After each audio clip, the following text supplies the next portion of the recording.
not coming on board too quick because they know Sue Nelson's going to talk for at least 5 minutes before they need to be on. So with that, I do want to thank you all for being with us today for part one of our three-part series. We'll be focusing this year on best practices and self-care in a challenging time. Hopefully you are already registered for our sessions in July and October. Because I think Lindley has a program we'll be building on some ideas throughout the year. So if you are not registered, please go back to our website and register for those additional dates. We will not have enough time to go through the whole room to introduce who is here, but I do want to point out the team from the Community Foundation. We do have Jenna Wykes with us. Thank you, Jenna, for everything you've done to help us get prepared for today. Jenna will be watching the chats as well as myself, Kelly, Tim, Carla, we'll all be watching the chats. So if anyone has something they would like to share, if you have a question, please feel free to use the chat to have conversation. Lindley will likely offer you sometimes that you'll be able to do some interaction as well. I know she loves an interactive crowd. So we have Jenna with us. We also have Carla Ludholz, who is our marketing, our Director of Donor Services. Good morning, Carla. Also want to introduce, some of you may not know, the newest member of the team here at the Community Foundation is Kelly Price. We are so excited to have Kelly with us. Kelly basically is going to be Tim Parker's right-hand woman and be involved with a lot of the work here at the Community Foundation, providing support and learning about the Community Foundation from the ground up, and hopefully have some areas to grow within the Community Foundation. So we're really excited, Kelly, for having you with us today. And we have Tim Parker. Tim, you, I'm sure, have a little welcome for everyone this morning. Of course, always want a chance to say hello to everybody. I can't wait till we can do this face to face, but it's great to see so many faces on this screen. And I think one benefit of this whole difficult year we've gone through is we've opened up more opportunities for engagement because it's more efficient to be able to engage more often on Zoom. So that's a good thing. And another good thing is that we can bring people like Lindley to you. And she's in New Mexico, I think, right now. And we can bring, thought leaders from across the country to help us have a stronger impact in our community, to learn from them, and bring us together in different ways and make us better in different ways. So I'm really excited that so many people are interested in this topic today. And thank you for joining us. Just so happy that we have so many people interested in self-care, in nonprofits, in making our community better for everyone who lives in this area. Yeah. So the other thing that I want to note before we turn the program over to Lindley is I do want to thank our sponsor, Wisconsin Public Service. They provided us with a grant at the end of 2019 to conduct our Lunch and Learn series for 2020. Of course, we were faced with one of those challenging times, and had to regroup and did our Lunch and Learn last year in a little bit different way. But that did allow us, with the money that we had left over from that, they were gracious enough to allow us to carry that grant over to 2021. Not only that, they gave us an additional grant, which allowed us to kind of broaden our scope and look for a presenter that would help our nonprofits this year. So I reached out to my colleagues through the Council on Foundation, and Lindley's name really rose to the top. And as Tim said, it allowed us to have a presenter from another state, from outside the area, to be with us, to bring her knowledge of everything that she has from her work. She's Lindley Daly of Daly Consulting. She has over 30 years of experience in the corporate and social sector.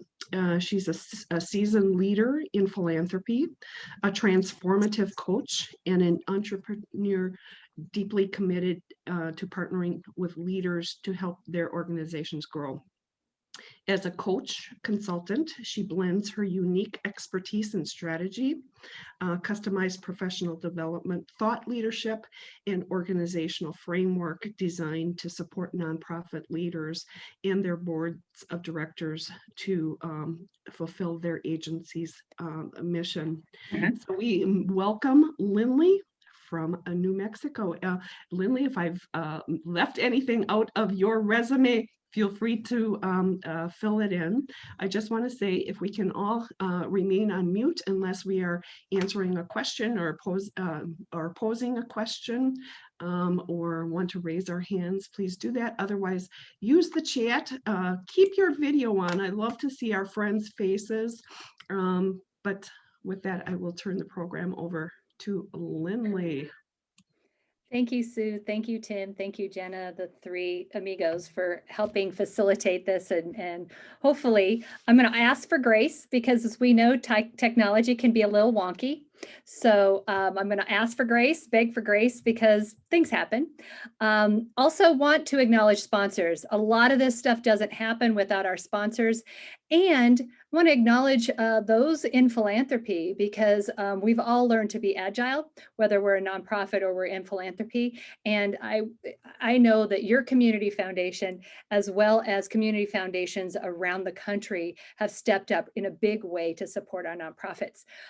So I'm going to begin sharing some slides with you all. I will try really hard not to make this an enormous slideshow because that's kind of boring. But I really welcome your input. I welcome your questions. We will have key moments for questions. But if you have something and you want to put it in the chat, I know Sue or Jenna will alert me if I don't pick it up. So what I'd love to know is, who are you? If you want to just, I saw your names, I saw your organizations as you came in, but if you would, in the chat box, put one word that describes how you're doing today. And not to make you feel bad, but we're expected to have 80-degree weather here. I know that the weather there is not 80 degrees. So perhaps that's affecting your mood. Perhaps, you're waiting to be vaccinated, or your organization's struggling, or you got awesome funding in the last bit. But if you would, please put, blah, overwhelmed, stressed, focused, energized, balanced, okay, overwhelmed, anxious. Yeah, great. Thank you. Tired and hopeful. It's nice that we can hold both the paradoxical emotions. Excited for the new normal. We're going to talk about the new normal today. Conflicted, excited, frazzled. Yeah, it's the peak of the week. Every time I think of that, I think of that commercial. It's hump day, with the camel. It just cracks me up. Anyway, thank you. Excited, good, eager, excellent. Well, thank you so much for sharing that. I'm looking for a little bit more information. Jenna, could you pop up the poll? I'm curious, who else is out there? Yeah, tell me what position best describes you. If you're a board member, identify yourself as a board member rather than a volunteer, because both of them are relevant. Can you all see the poll? Everybody see the poll? If you can take a minute and identify yourself via the poll.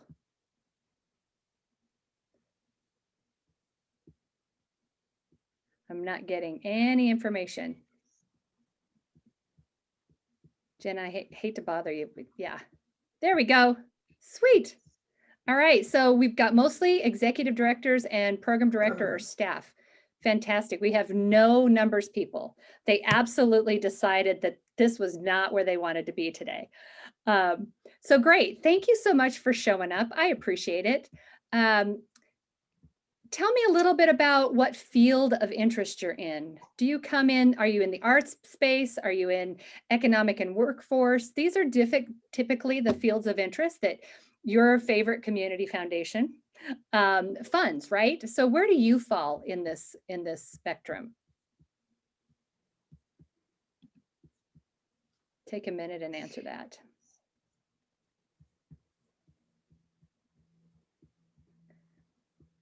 All right, let's see the results. Human services, yeah, largely human services. You know what wasn't in here is if there's any other foundation organizations, my apologies for excluding you. So there may be some organizations that are specifically invested in philanthropy. So thank you for showing up today. You might be here's a little bit more personal information about me. I am a 4th generation New Mexican. My people landed in New Mexico a couple centuries ago, actually. Well, no, that's probably 1500 years ago, 1800s, late 1800s. I live on Tiwa tribal land, which is what Albuquerque today sits on. My folks worked in mines and railroads and the trades. In fact, on my Italian side, the folks that came over from Europe helped build our cathedral in Santa Fe. I was a collegiate student athlete, played basketball. I've got some background in government policy. I've worked in federal, state, and local politics, political arenas.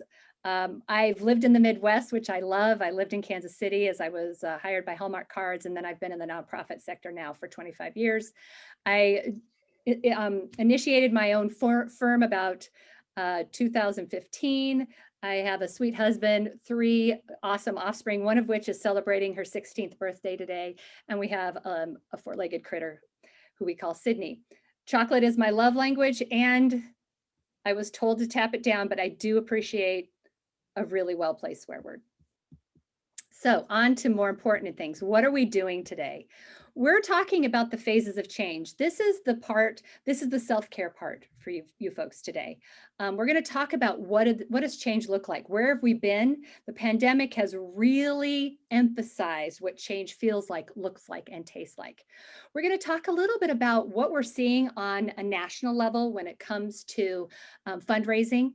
And what we're seeing, some of the Giving USA numbers are out, and so I'll share some of that, some of the projections or predictions for the 2020s.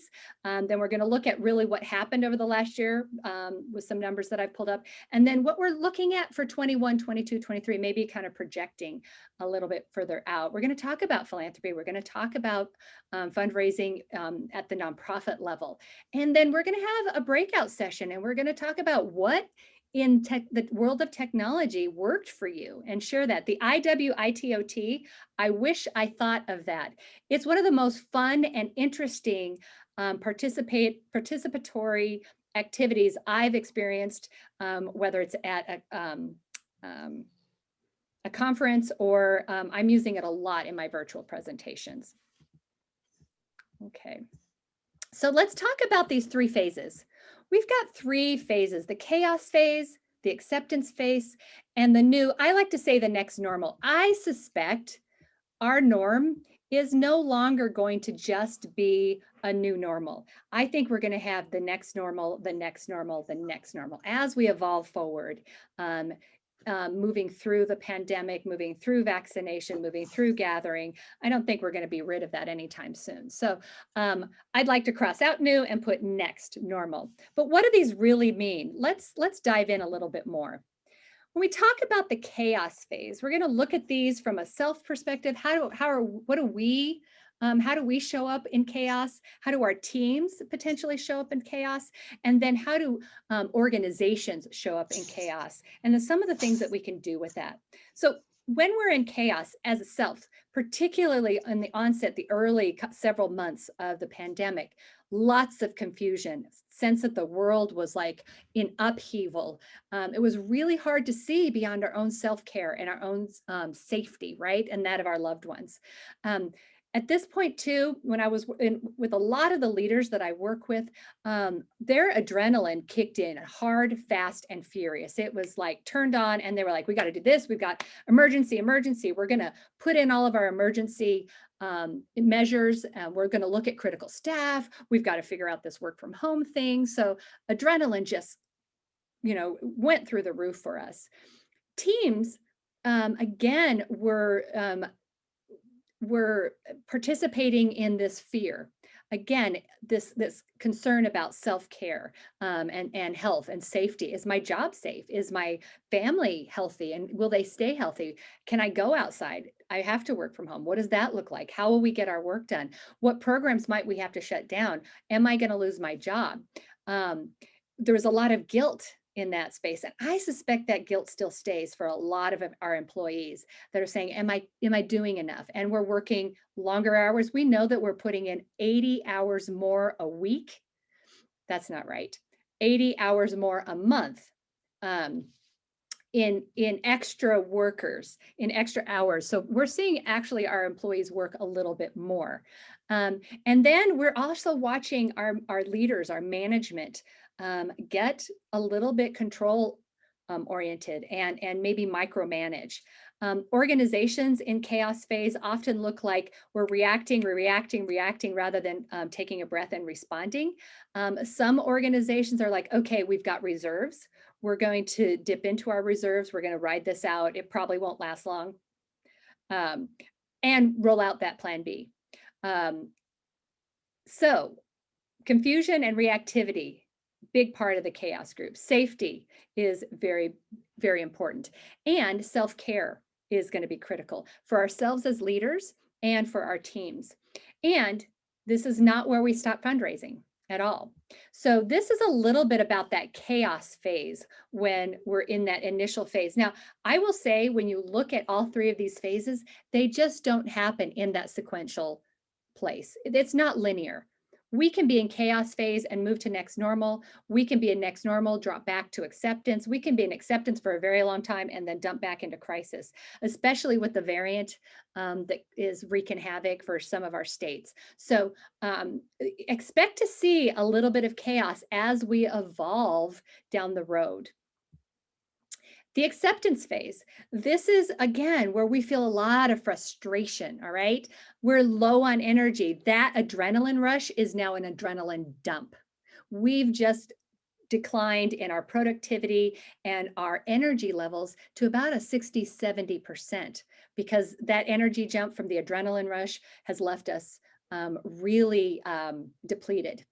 And motivation might not be there. I'm sure we can all relate to this. I know I experienced it. Yeah, we're going to be in this. It looks like this is the long haul. We're going to be here. I accept that we're going to be here for a while. And so that low energy, I knew, especially in like late May through August, that I needed to shut down my work early because my energy level just wasn't available after 3 o'clock. So no Zoom calls for me after 3 o'clock because I was useless, right? Also in the acceptance phase, this is where we figure out a way forward, a way through. So team characteristics might look like a loss of productivity and motivation. We're kind of trying to figure out how we rebalance ourselves.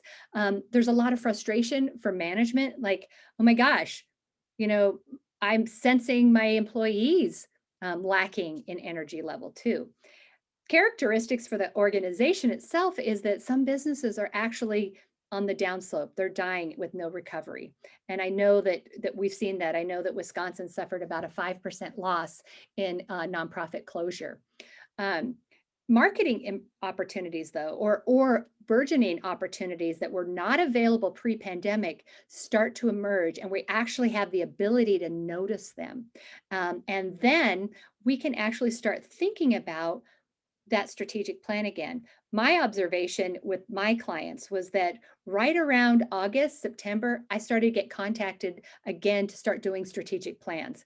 So in the early acceptance phase, sometimes it's helpful to look at the 5-year strategic plan or look further down the road because we don't know exactly what the next day, the next month, or the next 6 months might hold.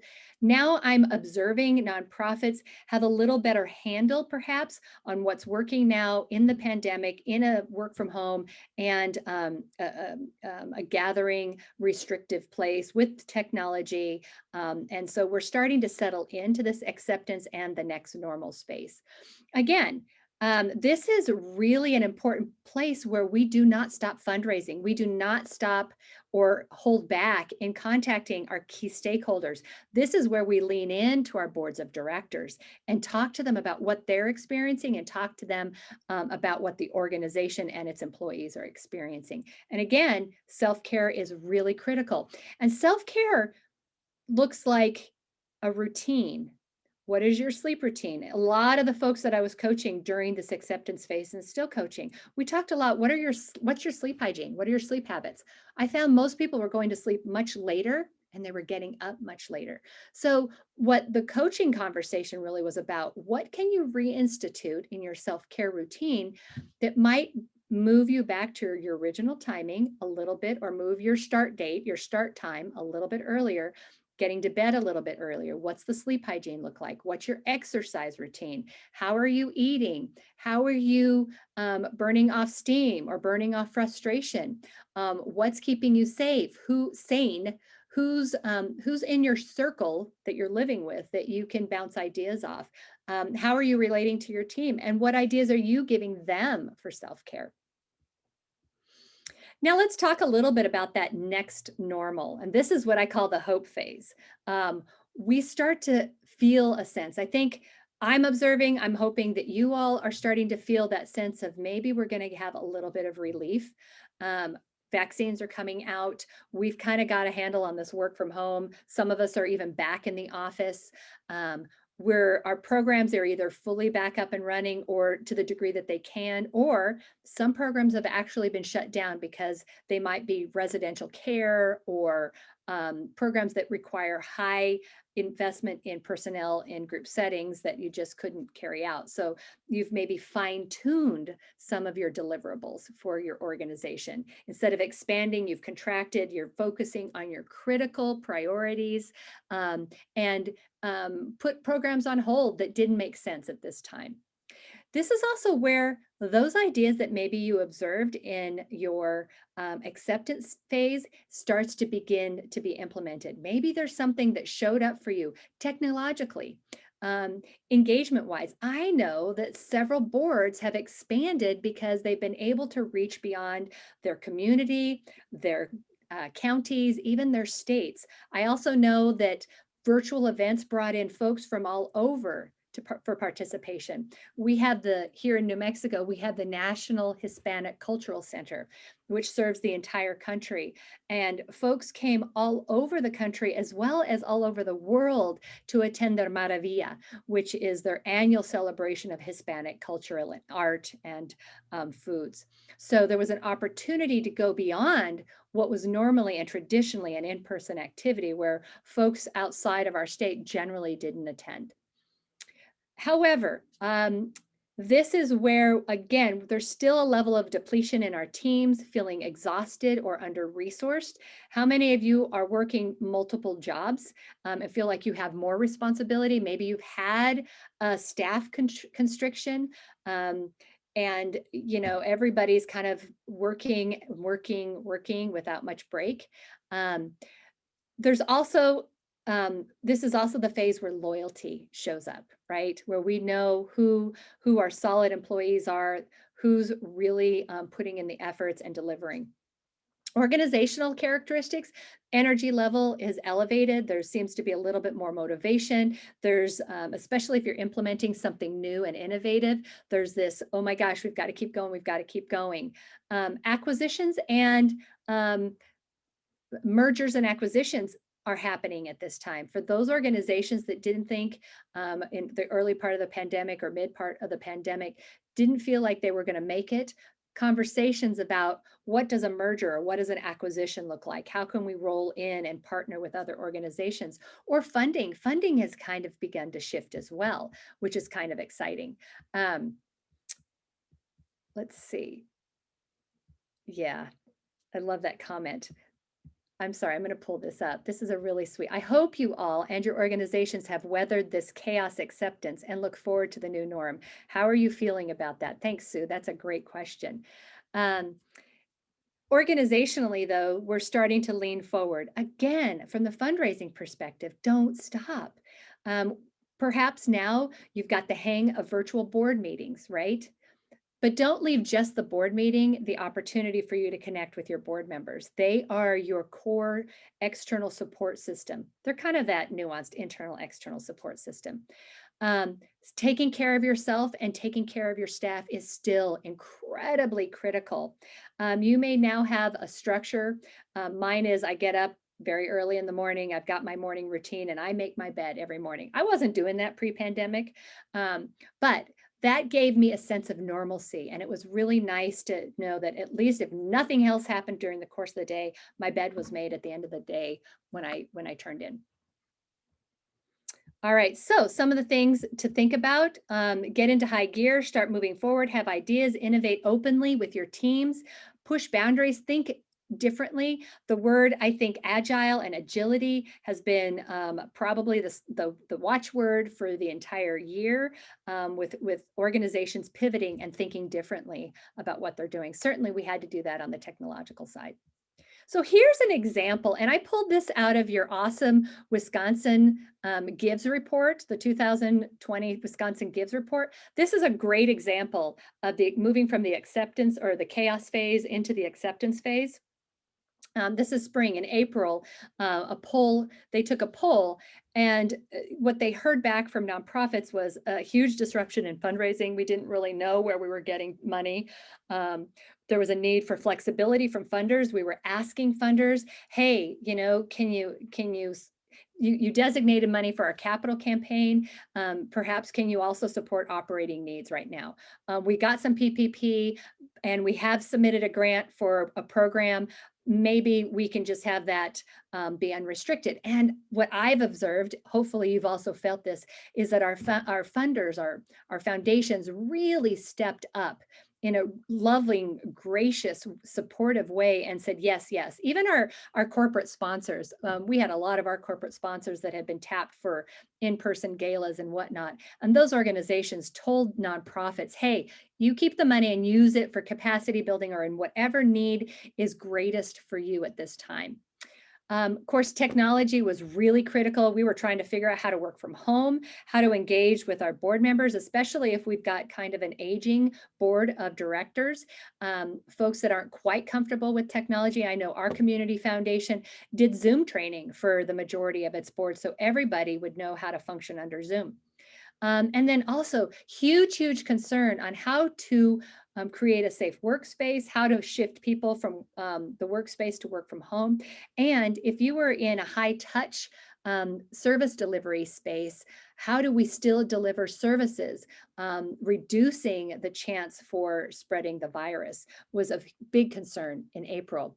Now, later in the summer, we found, well, actually I didn't, but Wisconsin Gives found that 91% of nonprofits had implemented their CDC approved procedures, and that they were navigating the conversation on social distancing. So they were in acceptance and they were making edits and adjustments and pivoting with what they knew. And we knew that 5% of the nonprofits didn't make it. 18 are offering services in such a seriously reduced capacity that they're not sure they're going to make it. And 65% of all Wisconsin nonprofits applied for and received PPP, and then 12% also received small business loans. So interesting that these things came around and we were starting to lean into kind of this acceptance space. I'm going to check the chat real quick. Yeah.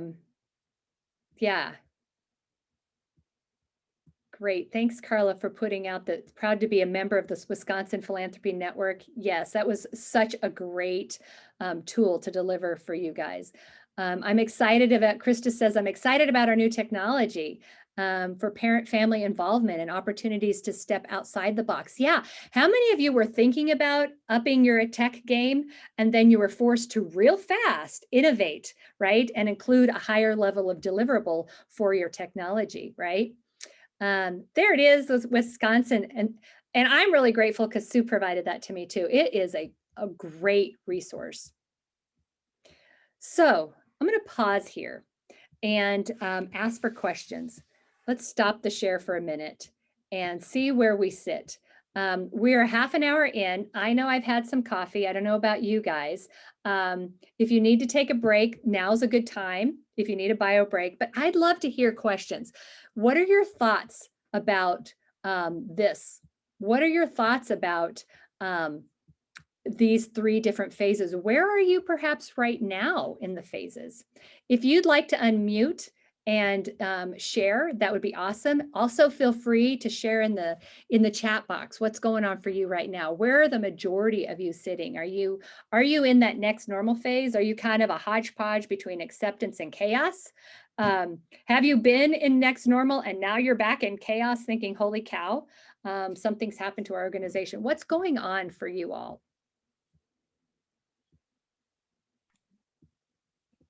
Lindley, I noticed that most of the nonprofits represented today are really critical needs organizations. I'm going to assume none of them really feel like they are in jeopardy of closing their doors. Do you know from the research that was done through the Wisconsin Philanthropy Network, what type of nonprofits are having the most trouble with this climate? Survival. Yeah, arts. And Arts. I know that you've got an amazing, amazing art community there in Wausau, and that has been a massive struggle for our art communities. You know, it's been really interesting watching Saturday Night Live come back online, right? And some of the precautions that they're taking so that they can deliver programs every Saturday. I'm curious, I didn't see too many. There's a couple folks I think that are in the arts community, but the majority of you are in human services. So a lot of you, I bet, are in housing. You've seen the chaos, hard and fast and furious. A lot of you are in food scarcity. Yeah, you're seeing that chaos. I bet your adrenaline jump was crazy just to survive and serve your folks, right? Yeah, Stephen says that new normal for sure, busier than ever, in part due to the pandemic, and our services are more appreciated than ever. Demands for updated services are never ending. Yeah, Stephen, you're absolutely right, especially if you're in some of the critical care, healthcare needs, or like technology needs for our kiddos, right? Getting them back to school or just at home, trying to function. So what else? So I thank you, Stephen, for responding. Kaylee also says they're in the new normal. They're bounce back plans that follows along with the CDC and public health guidelines. Excellent. This is great. They're working out hybrid models, right, of meeting your community needs. In a little bit, we're going to talk about how philanthropy and individual donors have shifted their way of thinking as well. Thank you, Kaylee and Stephen, for offering that. Melissa talks about employed through the public health, so COVID-19 hasn't been all that awesome. Yeah, boy, I'm feeling your pain. I enjoy every opportunity to get back to the prevention efforts. Absolutely, absolutely. Thank you for sharing that. And thank you for your work in public health. It's a hard, hard journey. All right, so let's get back to what we're talking about. Thank you for sharing some of your thoughts. So what can nonprofits do right now? And this relates not just in fundraising, because our two conversations today is self-care, particularly as it relates to change, the three change phases, and then talking about fundraising in this crazy time where we're depleted on energy, we're depleted on some resources, we've got more responsibilities, perhaps even a reduced staff with more work to be done. So generally, what are some things that our nonprofits can do? I would argue that a shift from scarcity mindset to growth mindset is one place. And just from the three comments, we're seeing some growth in that conversation, right? From that growth mindset. Being able to pivot, being able to be agile, right? And then be a learner, not a knower. How many of us have implemented virtual programs? That's a huge learning shift. How many of our board members have shifted to being more agile in technology? And then being willing to unlearn perhaps even bad behaviors and then relearn more appropriate. I'm seeing some of this huge unlearn to relearn in the JEDI space, the justice, equity, diversity, and inclusion space, where organizations are looking at their staffing makeup. Our community foundation here in Albuquerque had 2 key members retire at the end of the year, and they've completely shifted their makeup to reflect more of the New Mexican demographics. Yeah, and so they've unlearned what was common practice for them of being very white majority or dominant culture majority in their staffing, and they're shifting pretty significantly. And then there's that word again, the 2 words, agile and pivoting. Yeah, we have to edit. Yeah, I just want to acknowledge Amy. Yep, adrenaline dump and exhausted. We have been everything for our residents for a year because family couldn't come in. Absolutely. And Amy, I just want to acknowledge your work in senior housing. It has got to be exhausting and painful and really hard work, especially for your residents and for the families that are feeling the suffering of not being able to see their loved ones. So what are some ways that philanthropy can kind of think differently? And we're starting to see this anyway, but philanthropy has to play a massive role in as communities begin to recover. So what are donors and grant makers, what can they do? They can increase their giving and award unrestricted grants, right? We love unrestricted money. They can provide more capacity building dollars, right? And we've actually seen our foundations do just that. Be broader in what they're sharing with nonprofits. And we are seeing foundations really just push crisis and crisis money out towards our nonprofits. I've seen foundations, community foundations, actually push out not just the 4 to 5% generally allocated from our community foundations, but some community foundations and family foundations actually distributed almost 10%, which is a huge shift, but much needed and much appreciation for that. Targeted communities that are systematically marginalized and disproportionately affected by COVID are seeing more funding filtered into that. I think I read somewhere that they're seeing a minimum of an 8% increase in funding for communities of color in particular. And then we're all beginning to step outside of our comfort zones, but certainly philanthropy is doing that. And philanthropy, I think in the future, and we'll talk about that here shortly, is going to look a little bit different as we emerge from the pandemic. So here's an interesting, now we're going to talk about the high view of what we're seeing in the nonprofit sector and what we're seeing in funding sources. So David Callahan is he wrote an article in Inside Philanthropy, and he talks about his predictions for the 2020s. And he actually called the global pandemic. And this was published early on, pre-20s, well, early January 20. But one of the things he says that I thought was really interesting is the upside of this event, whatever that global catastrophe, which we know now is a pandemic, will force the relatively staid world of giving to embrace a greater sense of urgency and out of the box thinking. And Warren Buffett also notes that philanthropy is really going to be society's risk capital. And what do we mean by risk capital? Rob Reich defines it as the special role that philanthropy or philanthropic organizations will be able to play is that they'll be able to afford to enable innovation. So these are the venture capitalists of the nonprofit sector, right?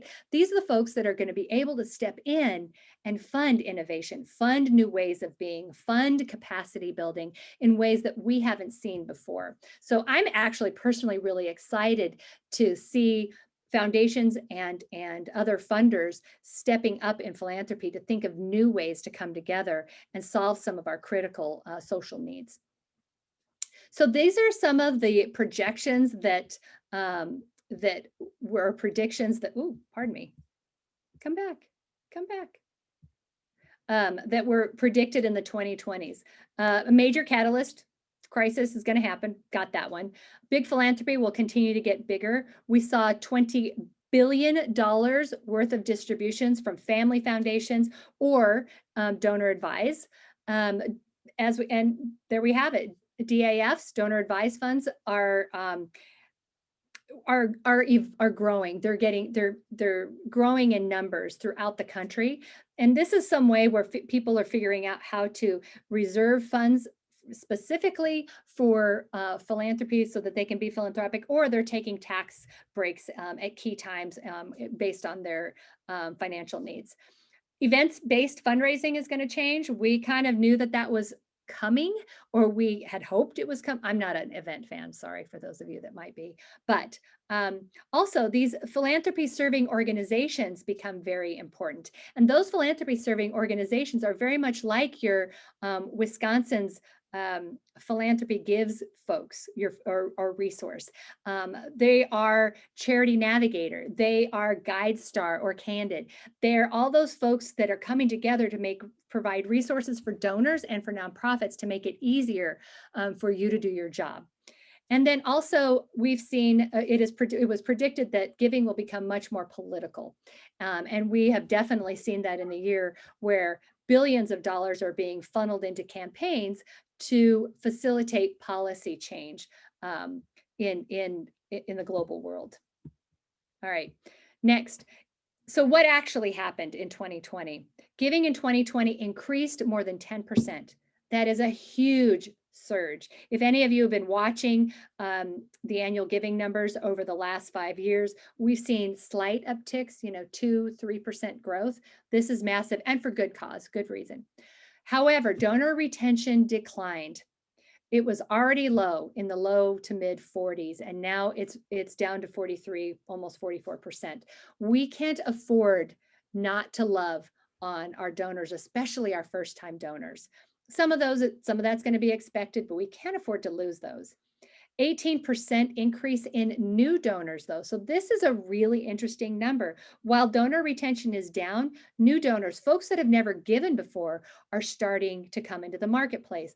We saw small gifts increase by 15.3%. That slide needs to be edited. Increased by more than 15%, and larger gifts over 1,000 increased significantly as well. And I apologize, that one didn't get edited well. The smaller gifts, though, I want to speak to, as you know, with the recovery dollar rollout, the opportunity to give tax deductible $300 per individual became available last year and is still available this year. And so that's why we believe we saw that 15+% increase in the smaller gifts of $250 or less. But I think that's also really specific to that $300 giving option. The other thing that I think we all can embrace and acknowledge is that donors went outside their usual giving paths and supported their communities, whether it was providing food for our first responders and our healthcare providers, or whether it was providing food out the back of vans, or whether it was shopping local. Donors figured out how to contribute to the well-being of others in their community, which is actually a really profound acknowledgement. We saw that donor advised funds distributed more than 14 billion with the B dollars last year. And that comes from Vanguard, Fidelity, and Schwab reporting out those numbers. And lastly, we also know that the pandemic and its repercussions are going to be with us for a long time. I'm going to pause here for a minute and check the chat and see what we've got coming in. We're still talking about where we're showing up on the 3 phases, acceptance and next normal. That's very common. Let's see. Everybody's working to meet the needs and are feeling very overwhelmed. Yeah, thank you. Thank you for those comments.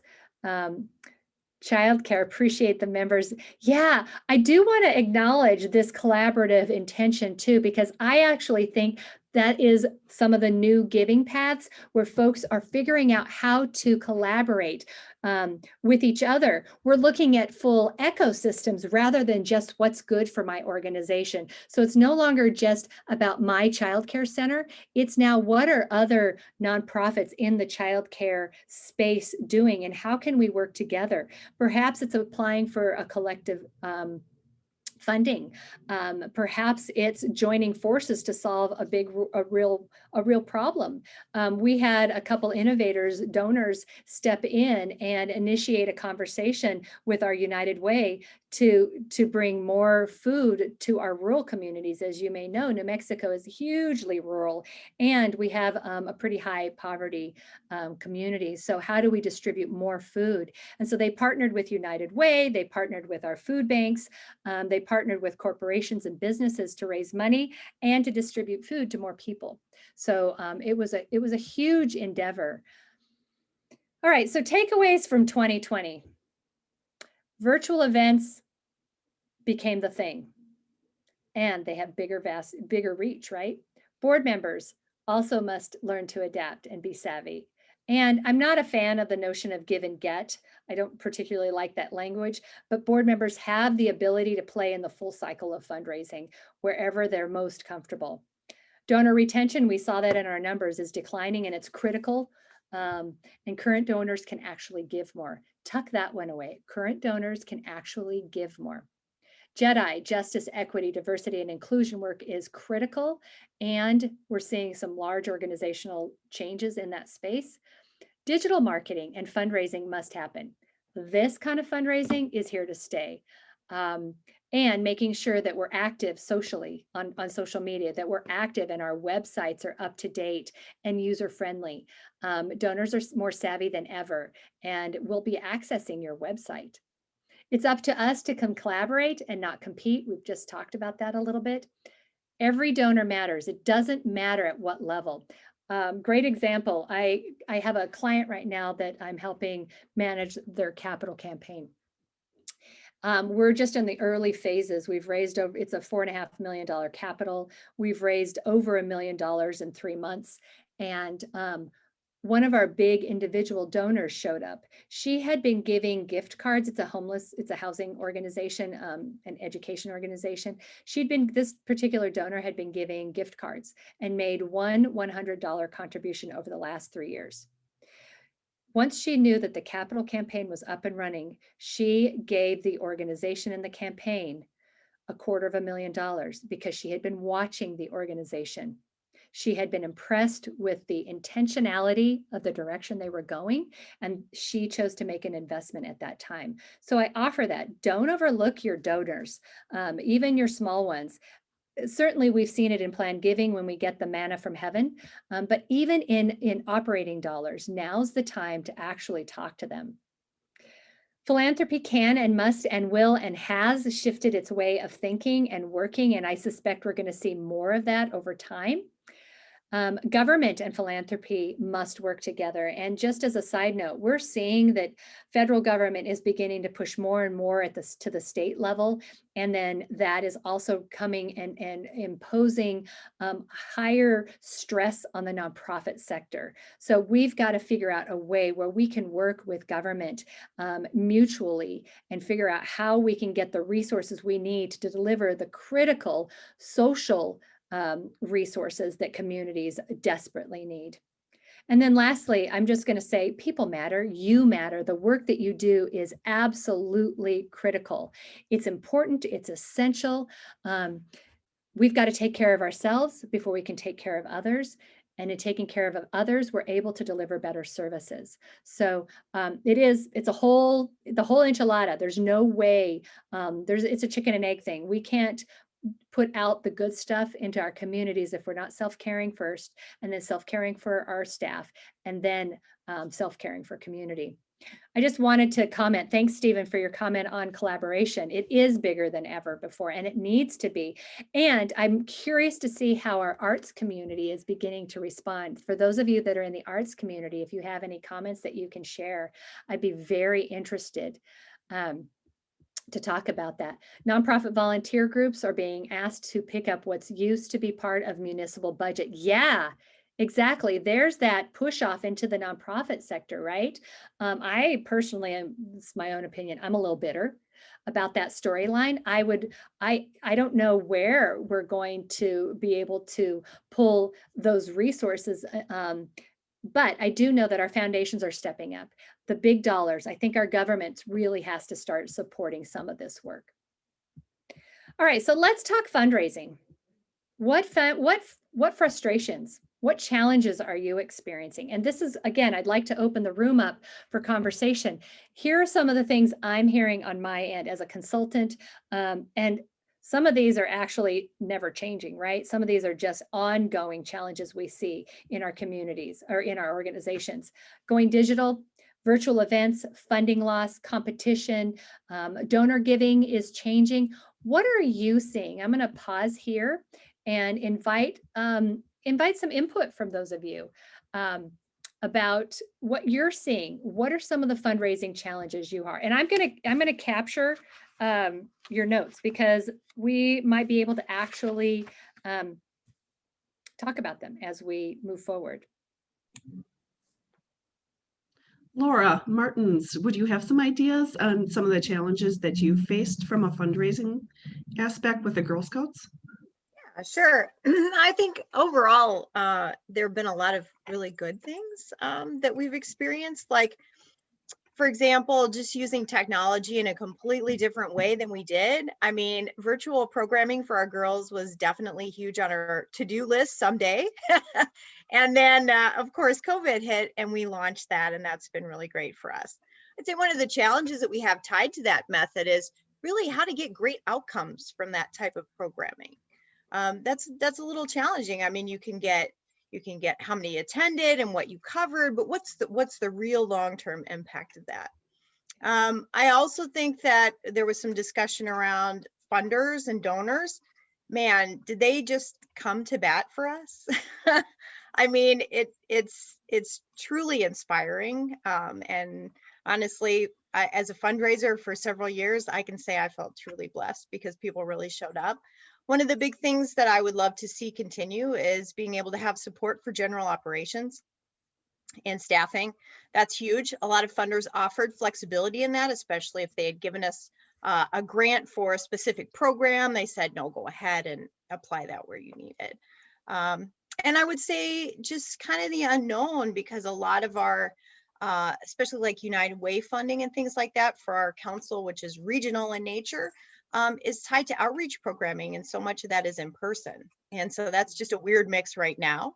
And my gut feeling is it probably will be for another at least year or two beyond this. So what exactly does that look like?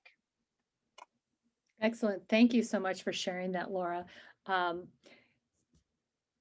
Yeah, I first of all, thanks for the validation for some of the stuff we're seeing in the marketplace, and thank you also for acknowledging foundations and funders stepping up in new ways and just really gracious ways. Yeah, outcomes. I'm hearing that a lot. Is how do we measure our work when we're not in the field right now? Is a big question. Amy talks about ours is probably. We do charge for and get paid for our service, but we're non-profit because we serve in low-income folks and are on government funding. And that funding is not always at the level it covers our costs and care. Yeah, I'm curious, how many are seeing funding declines from government, right? Maybe we've got, yeah, right, Michelle, thank you. Last year had an operating loss of almost $100,000, but we have elevators that need work, aging buildings. Yeah, lots of infrastructure that you've had to put off, right? Because that money has to go into program delivering and supporting and paying for our employees. We've even stretched, right? Not everyone understands why we need to do the fundraising. You know what? That is a great entree, Amy, into our next bit of information about talking about and communicating our why to our donors. Are there any other comments, any other challenges that you all are facing right now? loss of government funding or general overall funding, hard to measure outcomes. Lots of good stuff. Thanks, Laura, for reminding us that there's some good love in this storyline. What else are you seeing in challenges? How about work from home? How's that working for you guys? How's staff managing, right? Up, so, kinda? Yeah. I think the hardest thing about working from home for us, because we did that kind of as a mixed environment for a while before the pandemic started, is just those side conversations and connections you have with your coworkers. Yeah. We are missing that big time. And that's just hard to replicate in a virtual environment. Absolutely. I'm reading and listening to a lot of corporate stuff right now. And Patrick Lencioni, some of you may know him, Marquette graduate, but also kind of a guru in the corporate universe. He talks a lot about it's time to have an offsite meeting in a safe way, whatever makes sense for your organization. I feel a little uncomfortable actually talking about it just personally. And I think there's going to come a time where we just have to figure out how to do it, whether it's outside, everybody's 6 feet away, but we actually come together. We talk about what we've experienced. We talk about where we are, and we talk about where we're headed in the storyline. Carla, did you have a comment that you wanted to? Okay. I think from our perspective, one thing that's been hard with the work from home is we kind of have been, you know, as long as they can be in the office, social distancing, following protocols, we've allowed people to work from the office if they choose to do that. But we have had people that want to work from home, but then once they are working from home, performance is dipping, and then having those conversations about, you know, we're going to need you to come back into the office. This is what we're seeing. And then those conversations can be kind of difficult because maybe they do have concerns about COVID, but, you know, working from home just isn't making sense for them from a customer standpoint. So. Yeah, great comment is that work from home productivity dip. You know, some folks are working more hours and some folks aren't. And how do you manage that? It's a very real concern, real conversation. And I wish I could tell you there's a magic solution to that. I'm working with our Big Brothers Big Sisters regional organization here, and they're seeing the same thing where they're really struggling with productivity. Some of the conversations we're having is how do you create mini meetings to have those conversations? Maybe it's a daily 5-minute check-in, or maybe it's once a week lunch for everybody on the Zoom. And maybe you have like Taco Tuesday. Everybody shows up. You get to kind of, you know, talk non-work stuff. And then you also get to check in on like, what's that thing? Why does your office look funny? Or I keep seeing Superman sitting on the shelf behind you, you know, checking what's going on in their space. It's an opportunity to connect, because sometimes work from home disconnects us from everything. And then the motivation, plus we used to, I don't know if all of your kids are back in school, all our kids are back in school. You know, there's a whole lot of challenges there, but yeah, I hear you. Thank you for adding that conversation. Domestic violence and sexual assault funding is about as destabilized as crime victims fund. Yeah. And what's up, right? Domestic violence and sexual assault, child abuse going through the roofs, right? And there's a decline in funding. What the hey-ho. I also see a decline in mental health. We know that mental health wave of concern is coming. The pandemic has wreaked havoc on our mental health. So how are we preparing for that? And how will we be supported from our funders as well as our government? Yeah, so frontline workers, yeah, frontline workers had great spotlights and needed, and let's see, Kaylee talks about it was a terrible to start because it was only leadership members and case managers, where direct care employees were our only frontline workers and required to be there for the care of our residents. As we entered into the hybrid, the next model, most recent, for our agency, it started to improve because supervisors are back in the office. Yeah, we're back doing the work, right? So productivity is better, probably self-care is a little bit better, feeling like we're contributing to the common good. Again, I'm curious where our employees are on that conversation, on how they feel like if they're really contributing. All right, moving on. I've got if you we're getting into the fundraising conversation. If you need to take a bio break, I'm going to encourage you to go ahead and do that. We're talking about fundraising. Fundraising hasn't changed. It's not going to change. Some of our techniques are going to have to pivot and edit and morph into something different, but the actual fundamentals, the identity, the prospect identification, the education and cultivation, the actual ask, the thanking and recognizing and acknowledgement, and the involve and engage component, those elements of fundraising are not going to change. They're still very much here to stay. How we do it has changed and will continue to evolve, especially now that we're employing so much technology. So let's dive into that just a little bit. So what we know, part of fundraising is talking to our donors. They're like us. They're doing the concerns that we're having on productivity. Many of them are experiencing the same thing in their own workspace, right? We're all suffering loss. We're all struggling with grief. And we're all seeking that hope or talking about, moving into the vaccinated space if that's important to folks. Our job as fundraisers, and everybody in our organization can be a fundraiser. And everybody on our board has the ability to be a fundraiser. Our job is to be there for our donors, to listen and to empathize and touch base and check in. And as fundraisers, we know we don't get to make decisions for our donors. We ask and let them make their own decision. We invite and we engage. We tell our stories fiercely, proudly, fabulously, poignantly. And then we allow them to make their investment decisions. And our donors, they love us. They love what you do. They are not your donors just because they had nothing better to do. They love you and they want to keep you afloat. They want to support your work. They have a passion for what you offer the community and to a certain group of individuals or dogs or in arts or in workforce development. Your donors love you and they want to help you. And we also know that giving is groovy, right? It feels good. So why it's really easy to get caught up in the task. It's real easy to get caught up in the scarcity conversation or the negativity. At the end of the day, though, we know our donors love us and they want to provide that support. They want to engage in helping community and helping you as a nonprofit. And we also know that giving is truly groovy. So we're going to break this down into 4 different spaces: identifying your funding needs, connecting with stakeholders, segmenting and personalizing, and then implementing that fundraising cycle that we just talked about, right? So let's talk about identifying your funding. Oh, wait, just as an aside, in case we forgot, the fundraising fundamentals still apply here. And the reason I plugged this in here is to remind me, everybody in the organization can play. If you're a programming person, you have the best stories. You're so close to the front lines.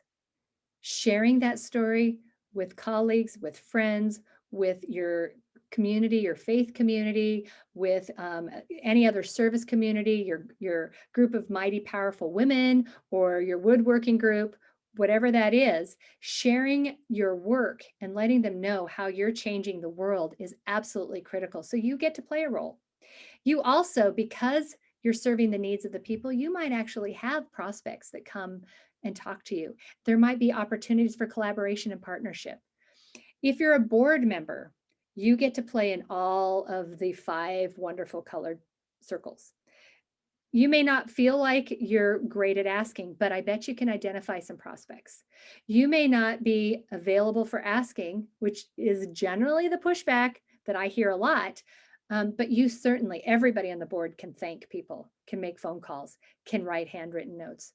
Everybody can send out a note or a newsletter or a comment about, hey, did you know what we're doing?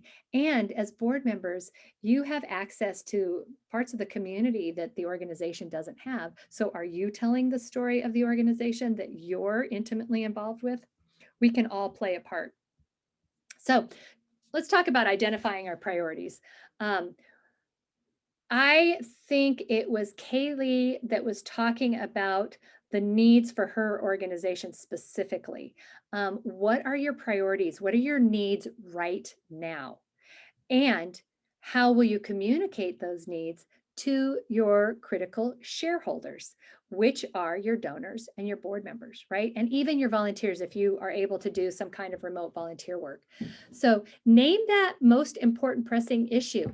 Is it technology funding to improve technology? Is it capital dollars, right? To fix that elevator, right? To fix the infrastructure that you're currently living in? Is it general capacity building for employees? Is it programmatic specifically? Are you bringing in a couple new families into your program? And it would be really awesome to highlight them and ask your donors to fund that family for their programmatic needs. So folks really want to know specifically how they can help. Our foundations are doing an extraordinary job of funding more broadly and unrestrictedly. This is where we get to look at our donor database and maybe help our donors that have been with us for a while, our high level, our mid-range, even some of our smaller donors, really hear what our key needs are, and then tell that money story. What is it? How are your beneficiaries or your organizations being impacted by the pandemic? And then how are they also being cared for? What money story can you write? And how will you communicate that to your folks? You can talk about staff is still employed. We had to put a few people on pause, but now everybody's back. We're now moving back into our site. So we're doing some really great things. And amazingly, as I think it was Laura talked about, how funders showed up and stepped up, but we're still needing resources. We're implementing a new outcomes-based technique that's going to help us understand the impact of our work, and we really need your key funding to help us do that. And moving forward beyond the pandemic, we're still going to have to manage the safety protocols that our facility, especially in our senior care facility, are going to have to need. So you can help support that. It may not be sexy, but it's really what we need right now. Let me take a check in the programming. Our best stories come from all of you. Amen. Yes, thanks, Sue. That's so true. The best stories come out of our programming, folks. So thinking about, we can go on. I only have 2 hours. We can dive into storytelling, the most critical part. We can dive into marketing. You probably have team members. I know there's folks at the Community Foundation that can offer some resources, but marketing is going to be critical. Language is going to be critical. Identifying maybe your top 2, top 3 critical needs right now. And you do a push for those critical needs. You do a mini campaign. This is what we need right now. Come join us. Your investment makes a difference. This is how we've survived. We need you right now to step in and step up. Those crisis or critical asks have really benefited nonprofits. So identify what your money story is, and then connect with those stakeholders. The folks that you know will step up and step in for you, right? Your first stop typically is your board. If you have a really critical crisis need right now, talking to your board about who they know, how they can support, perhaps even individually, some of them might be able to step up and invest in your need. And when we talk about our board, I don't think they can be thanked enough. I don't think they can continue to be educated enough. A lot of us show up on boards and keep the top line and the governance and the cruising altitude view, but how much do we know of what's happening within the organizations, the challenges that the organizations, the wins and the challenges within our organizations, and then what is also happening in the ecosystem? What's happening in housing? What's happening in healthcare that is related to your mission? And how entrenched or engaged is your board in understanding that bigger picture? Some of them actually have incredibly intelligent collaborative ideas when invited to come to the table with that. Again, invite them to support your needs. Invite them to be monthly donors, right? That's a really great resource of monthly revenue for us if they're not already monthly donors. Get them involved in talking to your donors. They may not be intimately involved or desiring to be involved in the ask, but they can thank, they can check in, they can send little notes to talking to our donors. Everyone has an opportunity to get involved in the cycle. And then once you have your money story, once you've identified your priorities, segment and personalize. We know that there are A donors and there are B donors, and then there are a few C donors in organizations. Who are those A donors? They may be your monthly donors. Maybe they're giving $10 a month.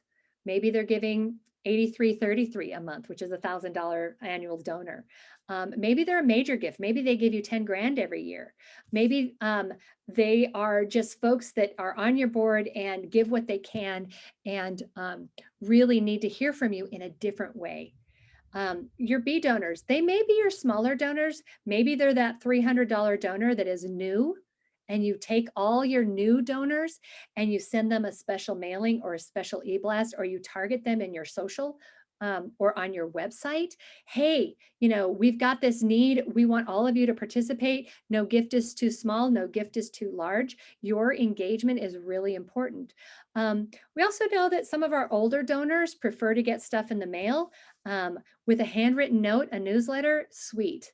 Makes them feel like they're really, really engaged and involved. So identify and then segment your donors if you're not already doing that. A lot of our more sophisticated or mid to high range nonprofits do that really well. And they've got platforms, donor platforms that allow them to do that pretty well. I challenge you and encourage you all to think about grouping and segmenting your donors. And then you don't have to write a new newsletter for every single one of them or a new e-blast for every single one of them. Just personalize that first sentence or first couple sentences. And if it's actually a physical letter, make sure you write some love on it. If you're an executive director, if you're a development officer, if you're a program officer and you actually have a personal relationship with a particular donor, write that little love letter. And then figure out what the best way is to connect and segment with those individuals, right? What does it look like to segment to your monthly donors? Maybe they can give monthly and then they can give something above and beyond. If you're looking at a capital campaign, I'm in the midst of one, as mentioned, and we've got donors that have given consistently annually. So we're doing double asks.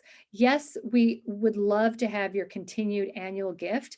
And you know that this is a one-time opportunity to expand the campus of this organization. We'd like to invite you to consider how you might be able to do both of those giving opportunities. So segmentation is going to be, I think, really critical as we move forward in fundraising in and out of the pandemic. I think it's the new way of how we perform that fundraising ask. So I wanted to share a little bit of something, comments from the field, because I know in fundraising, it's hard. Fundraising is stinking hard. I was a development officer for 20 years. I get it. It's exhaustion and the weight that we carry a lot of the times of having to fund our salary and the salaries of our colleagues, as well as providing funding for critical programming in our communities, is a lot to carry. There's a lot of fatigue there. And it's one of the most rewarding opportunities to engage and build meaningful relationships and create change and opportunity for our community as well. So it's this wonderful dual-edged sword. So a colleague or an associate pinged me and she was like, help me, I'm fundraising, but I've got so many admin tasks and I've got tons of emails and there's so much going on. I don't know how I'm going to get my admin stuff done and my fundraising done and the donor stewardship that needs to be done. How do I do this? And I said, wow, you are right on target. This is what we do. Yep, I hear you. And it's hard. It's hard to do all this at the same time. What I've learned when I was fundraising, I constantly had to ask myself, gosh, what is my job? My job is to generate revenue for the organization. And how do I do that? By communicating and connecting and engaging with my donors. So what phone calls have I made? What meetings have I set up? And what thank you cards have I written? And that was always my priority. And then I had to work my admin tasks into that. Now, in this case, this woman had said, okay, on Mondays, I actually spend time writing thank you notes. great. She says on Tuesdays and Wednesdays, those are my connect with donors, set meetings, make phone calls. But I'm finding that they're completely encroached on. Those times aren't being held sacred because I've got like 1,000 emails to deal with, or I have to write the policies manual. And so we talked a lot about how we prioritize, right? At the end of the day, if you're a development officer and your primary responsibility is fundraising, what are you doing to move that dollar sign and that relationship and that engagement opportunity forward? So here's another comment from Simone Joyot. She is a consultant. Those of us in the AFP, the Association of Fundraising Professionals world, know her well. She does a lot of strategic planning and presents at all the AFP conferences. She's been around for a long time and is a thought leader in the field. She talks a lot about the donor experience. And I love this Dale Carnegie quote, "You'll have more fun and success when you stop trying to get what you want and start helping other people get what they want." So pivot that when we talk to our donors, right? How, as a donor, am I going to give through you to support my community, to support my need to solve hunger, to support my desire to have an impact on children in my community, to support the arts and the love and the beauty that they generate for my family, for me personally, and for our community as a whole. So stop trying to convince me as a donor to give to you. Find out first what my aspirations and hopes and dreams are. So remember that slide about segmentation, right? Whoops. About segmentation. And connecting, right? Not just with your board, but with your donors. Have that conversation with them. What is it that inspires you about what we do? We do have the money story. Here's where our needs, but why did you come to us? How can we help you fulfill that desire? Here are our needs. How do we partner to support both of our needs at this time? It's a great conversation. And sometimes we just have to get a little bit more courageous and dive in deep to have those dialogues. Identify those top 10 people that your organization could not exist without, if they weren't invited in to invest more or invest bigger or invest in a new way. And then also nurturing those relationships with donors. How will you dream? I just kind of hit upon that. How will you dream with your donors and carry out some of those bigger conversations? All right, let's pause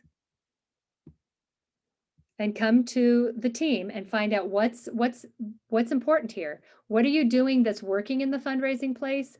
What's not resonating for you? What's making a difference in your space of generating revenue on the individual donor side?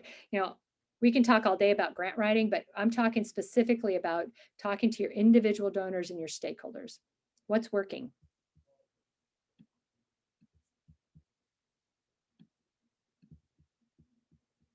Nothing's working. We're not talking to donors.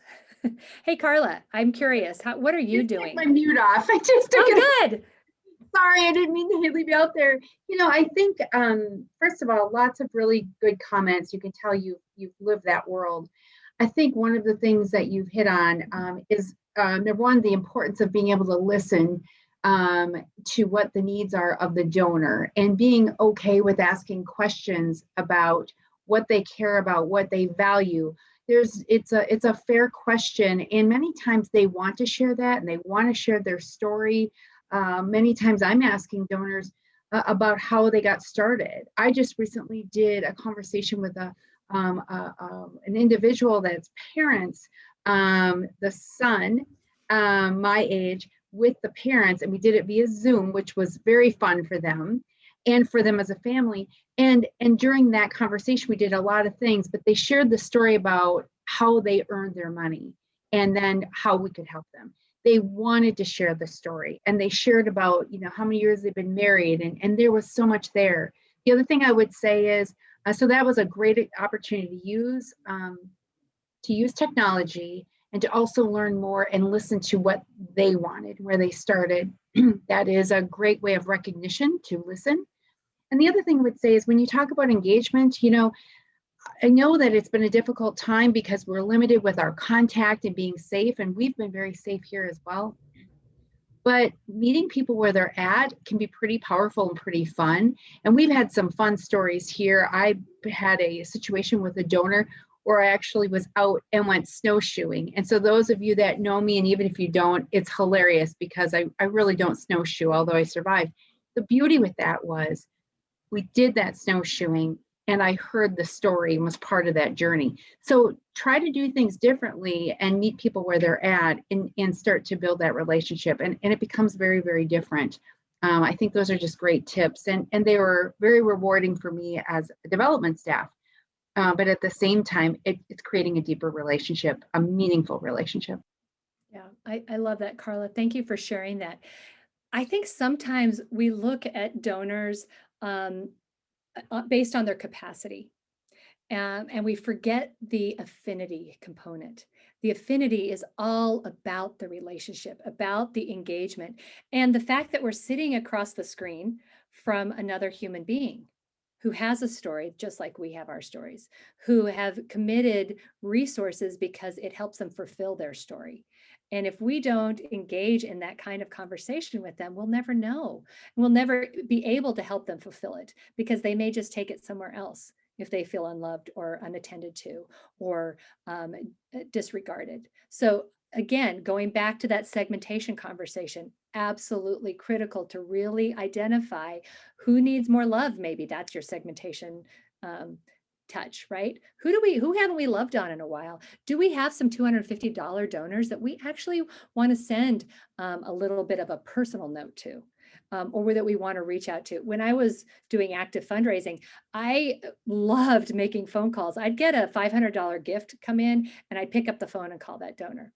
Or I'd get a $250 gift and I'd pick up that call, the phone and call. It was so much fun just to connect with another human on the other end and understand why that time that they gave was important to them at that moment. And it's really fun to pick up the phone when you get that $10,000 check too. So just saying. All right, so if there's any other comments on this fundraising conversation, what I'd really like to do now is to break out into rooms. We've got about 27, so we probably can have 5 or 6 rooms. Let's see. Carla says, time should be blocked weekly to make personal calls. Amen, sister. Make this part of your routine and have fun with it. There's this notion in fundraising, the 3, 3, and 3 conversation, right? Where you have 3 individuals you want to connect with, or 3 phone calls, 3 meetings set, and then 3 new prospects identified. So that 3, 3, 3. And if you can accomplish that on a weekly basis, that may be heavy for some of you, especially if you're small shop and you're doing like the marketing as well as the fundraising. You might be the executive director as well. So I get that. But breaking it down, maybe it's 2, 2, and 2. Figuring out how that might work for you could be really helpful. All right, what I'd like to do is get into breakout rooms because here's the next question that I'd love to explore with you. We have seen a lot of change, and let's talk tech. How are you using technology? Because as we get in, this is the I wish I'd thought of that conversation. It worked for me. Virtual events, mini campaigns, crisis funding. You're on mute. Okay, that I just had to toss that in because that's like the phrase of the last year and a half, right? That and let's be agile. Actually asking donors in a virtual space, and we heard an incredible example of that. So what platforms are you using? What does your website look like? What does your social media look like? What have you done that's a little bit different than you did before, or great difference? So let's break out into rooms, have those conversations with your colleagues, and then we're going to come back. Make sure that as you have conversation, we'll be there about 8 minutes. As you have that conversation, identify a point person that can come back and chat and bring to life your idea or the great ideas, and then we'll share them with the community here. So Jenna, can you break folks off? Not me necessarily, although I'm happy to go. I think we're gonna, hopefully this will all work out and Jenna hasn't, you're disappearing.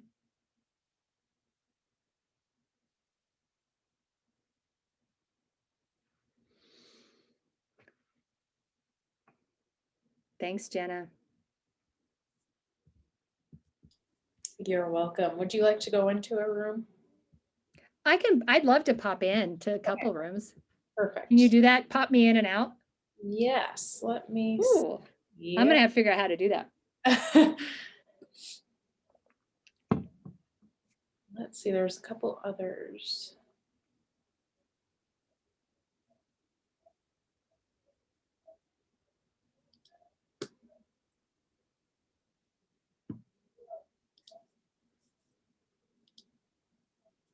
Cool, thank you. Do you Yeah. want to pop me out at a certain time?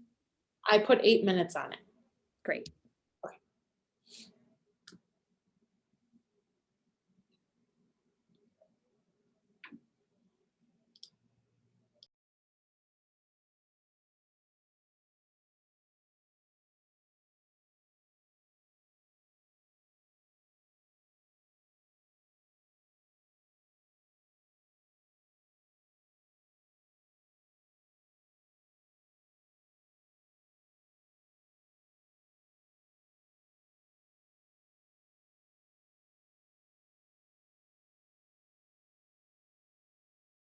And thank you for group one for allowing me to crash your party. Lots of really good information here. I'd be really curious if any of you would feel like or be open to sharing what you picked up. We talked a little bit about what was happening. We also talked a little bit about the challenges. So I'm curious what happened for you, if you'd like to share. So I can start to share, Krista Guyland. My group was really talking about some of their technology changes with regard to virtual. And so one of our individuals, Ron, had said that they had done a community book read where there was a virtual panel discussion. And now they're actually looking forward to getting some of those groups, diverse groups together to do planting trees for the celebration of Earth Days. And then they'll come back together again for a Zoom meeting to have a discussion around that. So panel discussions. Audrey with Raptor Education Program was mentioning that they were holding Zoom meetings to bridge some of those gaps and doing more of the live presentations on Facebook in order to also encourage participation where there wasn't as much of the live information, so or ability, right? And so I think for me too, you know, just looking at the poses of technology, we did have to ramp up our technology in order. I'm with Wausau Childcare, and so we had to find out ways to really get that parent engagement stabilized and to really work with families because we weren't allowing them to come in and out of the centers. So we thought, oh, wow, how are we going to navigate this? So we also did virtual tours of our centers for families. So just really thinking in terms of how we had to update our technology and do some of those things was really important for us. Thanks, Krista. Appreciate those insights. I particularly like the tree planting notion. We need more trees in our neighborhood. What else? What else did you uncover, Kaylee? I'm gonna feed off of Krista a little bit.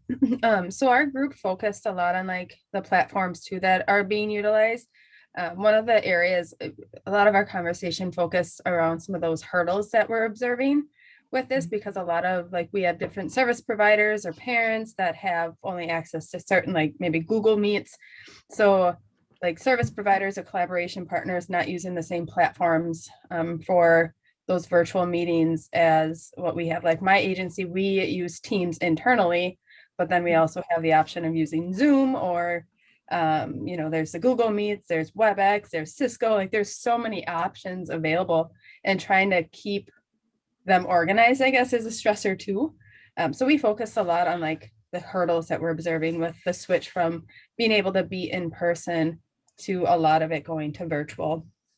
But we're also across all three of our organizations, like the Facebook Lives are increasing like that social media side of things to awareness, like posting, like, because my kids that I work with, we can't go out in the community to do some of those activities, especially earlier in COVID, taking pictures of things that we're doing around the house, while keeping their privacy and confidentiality, but taking pictures of those small things that we're able to do, or like the activities that we created, like painting rocks for Wassa Rocks, and that kind of stuff. And then we're posting them on Facebook and things like that too, so that our partners or people that are friends with us on our agency Facebook page or liked us and are following, they can still see what we're doing and how we're trying to make the most of the pandemic. So. I love that. I have a friend and colleague who walks every morning, and inevitably, especially in the early part of the pandemic, there were new rocks to take pictures of. And so she was posting 4 or 5 rocks every day of great art. And our family was one of those rock painter groups, and we had lodged rocks around the neighborhood. And one day, a couple of our rocks showed up on her display, and people really got into that. I mean, I think we've had some space to actually observe that. So thank you, Kaylee, for contributing. Who else? For our group, we talked about how with fundraising and stuff being down, that grant writing became a huge priority for a lot of us. And then we also talked about how you could use different social media to like tell your stories, and still for Big Brothers Big Sisters, like we've had our matches sometimes connecting that way, because if our littles don't have minutes or things that they can use, they could still do like a video chat over Facebook, and just things of that nature, and how social media can tell our stories and really be utilized that way. And then it's also all about correspondence, so like picking up the phone, writing those letters, and still connecting in any way possible. Yeah, I love that, Beth. And nothing replaces the face-to-face. I know, actually, nothing replaces the physical engagement. I know, and we know that now very profoundly. And since we don't have that, nothing can replace the face-to-face contact. So while social is a great resource, and letter writing is a great resource, and email is a great resource, videos are super fun. Has anybody done fundraising via TikTok? I'm just curious. I'm putting that out there. Yeah, I mean, I can't see it, but it is kind of fun, and there's some innovative things going on, and it translates to Instagram pretty well, but I was just thought I'd put that out there. What else? What other ideas came up? I heard, I think it's Big Brothers talked about doing, they've got a virtual event coming up, and they're doing a poker tournament. Super fun. So curious to hear, a lot of people are doing paint and wine, where you drop off paints and wine to your favorite donors. I've seen folks do bingo. I've seen folks, there's all kinds of games now that are becoming an industry for live events. What kind of live events have you guys seen out there that are kind of curious and new? And I would not have thought of that. Anybody participate in one?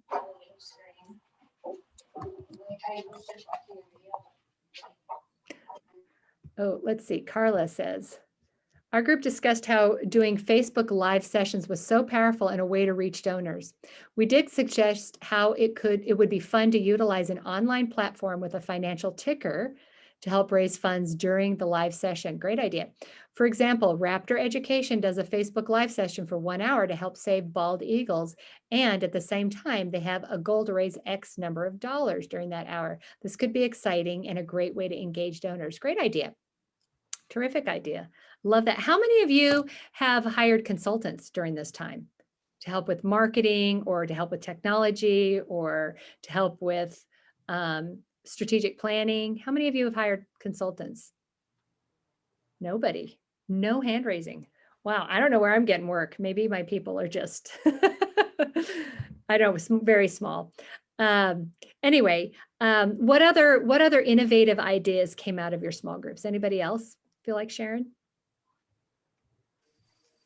I didn't get to share in the small group this idea, but our agency did have like a staff happy hour type of thing, where we pulled all of our staff members together after work.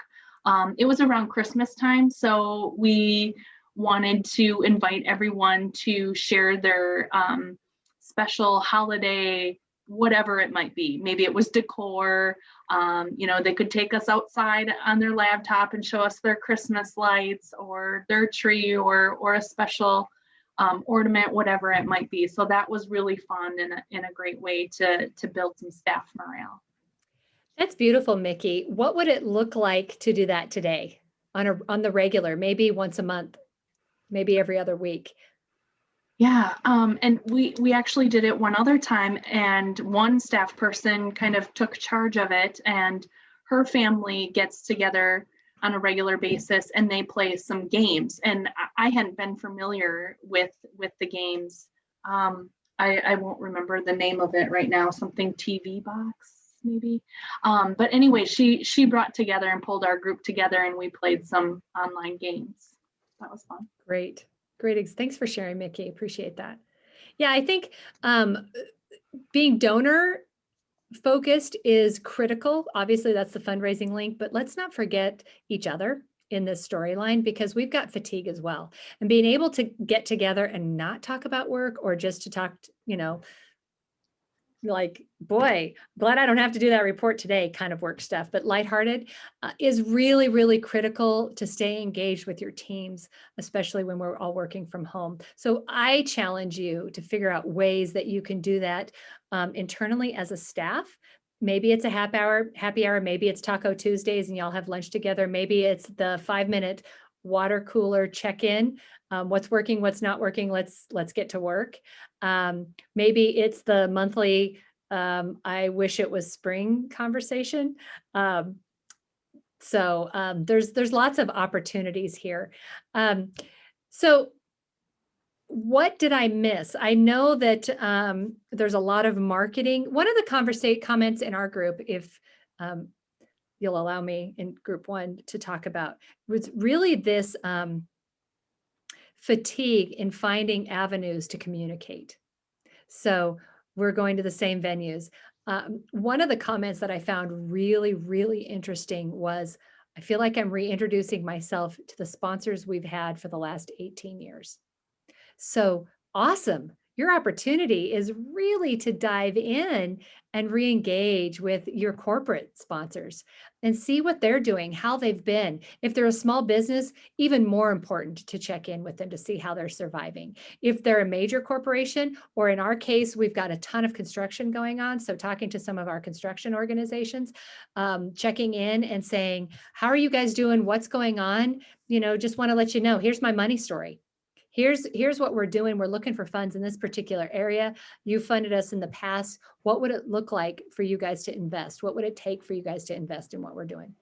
So reaching out to folks that maybe have gone quiet or silent. Carla? Yeah, Lindley, I was just going to say, you know, as much as we've gone through this and now, you know, everybody's finding their way back, I am finding both myself, but I get pretty excited and energized about stuff, but I'm finding myself as well as the people that we're meeting with, whether they're donors or some of the folks that we've known for quite some time, they're so happy to be able to be back in front of somebody, again, in a safe space, but finding that they're welcoming the conversation. They're welcoming hearing what we're doing. They're excited about how we're going to move forward. I think that we're going to find that things are going to be a lot different, that people are just very excited about welcoming us back in to continue to start doing things, even if they look different. So it's just been a real positive response, getting back out there and meeting with people. Even if you feel like you're starting all over with a sponsor or someone else, just keep in mind, they've been affected by this too. And what we're finding is they're very happy to be having the conversation and starting to focus on things that matter and being a part of a solution. So, you know, move forward and be fearless with the conversation, I guess is the point. I love that. Laura, can I invite you to share what you just put in chat? I think you have 3 really awesome statements. You bet. So just to share what, I mean, it's kind of been my experience. And to also give everybody a little bit of a lift up, because I think with fundraising, sometimes it can be a really challenging job. But my thought, at least on the best of days, is I assume that I'm going into that meeting and they're as excited to talk to me as I am to them. So it's going to go well. just that double asks have been really appealing to some of our donors, especially our top tier people, particularly those people that gave a larger gift at the beginning of the pandemic. Because some of my people who I'm really close to are excited to make sure that their original investment continues to really, keep our organization strong. So I used to, at the beginning of my fundraising career, many moons ago, I used to get a little leery about asking for a second gift, and I no longer feel that way. And people are very open to that. At least now they continue to be, and they definitely were at the beginning of the pandemic. Also, one of the things that's been great for us is that some of our upper level donors have wanted to kind of sponsor a smaller campaign by doing a match gift. We've had more match gift opportunities in the last 16 months than I would say in the previous 2.5, 3 years. And these are significant dollars. So I encourage you to talk through that with people. You may be surprised who comes forward with that.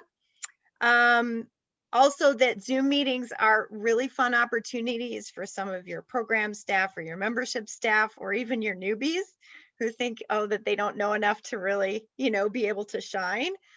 Zoom meetings are super low pressure. Just invite them, prep them a little bit, invite them in and have them talk about what they do every day.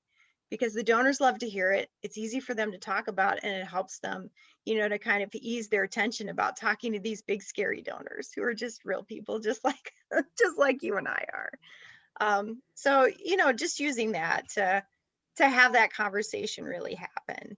I think people really do care about the organizations that they're supporting now. I think they're putting their money at where their hearts are, really. So, get out there and have those conversations. And it's not as weird to connect over Zoom now as it was months ago. And people are looking forward to that in-person stuff. But, we've done a lot of check-ins. I mean, that's all we did the first couple of months after Safer at Home started here in Wisconsin. We didn't stop fundraising. We just did check-ins. And then we asked for support in the months, 3, 4, and 5. And that really worked to help keep things kind of going for us. And to talk about what's really happening, be honest with people. This is the challenge we're having. This is how you could help. And most people will help to some degree. And I think it was mentioned too that some of your smaller donors, forgive me if I'm rambling, but I want to pump you people up a little bit. Some of our smaller donors, we started off with an in-kind gift of a canoe from one donor that has now eventually fulfilled a major capital gift. And this was all in the course of 3 years. So you never know. Some people are just opening that door with your organization and to connect to you. And they're just curious where they can make a difference. So, just make that connection. Thank you notes are great. Phone calls are great. People have a lot to offer. And if they're wanting to connect with you, give them that opportunity. Thank you so much, Laura. That is terrific. That is terrific. Great input, folks. Really appreciate your breaking out into groups and doing the deep dive and offering some really clever ideas. I think we're stronger together, and beg, borrow, steal. Fundraising is a hard conversation, and it's wildly rewarding. And when we can get into the frame of mind of engaging another human just like us, I think it moves us along that path towards success. So we're just about done, but as a coach, it's my nature to say, what's one meaningful takeaway and one idea you can implement in the next week? What resonated with you? What was meaningful for you? If you're welcome to share in the few minutes that we have left. If you'd like to include that in the chat and share via chat, I'd be really curious. What's a meaningful takeaway? And then what idea might you be able to implement in the next week? Take a minute to think, and then I'll check you out in the chat box, or step in and say something.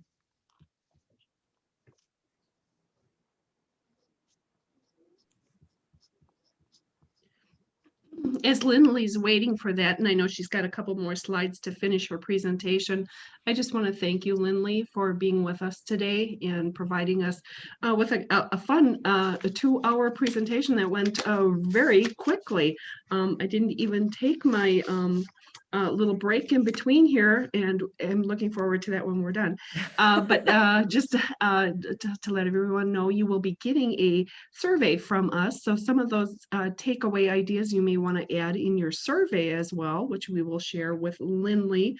Just want to make these sessions as valuable as possible for all of you. Again, thank you all for your time, for being with us. We do have 2 more sessions coming up. If you have not registered for them yet, please do so. We've got a couple other events coming up in between, some nonprofit exchanges and things like that. Definitely want to create a space where we can all spend time talking together and share ideas, and working together, we can all make each other's organizations in this community a stronger and better place. So turning it back to Lindley, but thank you, Lindley, for being with us today.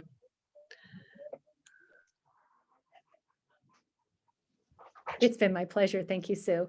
And I think Laura probably answered the $20 million question, and which we're all maybe thinking if we are not writing it, and that is connecting with coworkers in a safe offsite location. I think we're all hoping and looking for that. My people better be ready for the big ugly hug, because it's coming. Yeah, I love it. Well, with that, you might be curious about resources. These are some of the resources that I shared with you today. I will send you a PDF of this presentation so you can have access. I know that you've got hard copies that you printed out, but these are some of the resources I used. And then there's that nonprofit technology trends report that I also utilized. And again, I thank each and every one of you. Without your work, our communities would be really suffering. The work, the investment, the time, the heart, the passion, the soul that you put into your work is critical. And I just applaud you for staying with it and never getting paid enough to do the incredible work that you do. So thank you for being the soul of our communities. And I look forward to visiting with you a few months from now.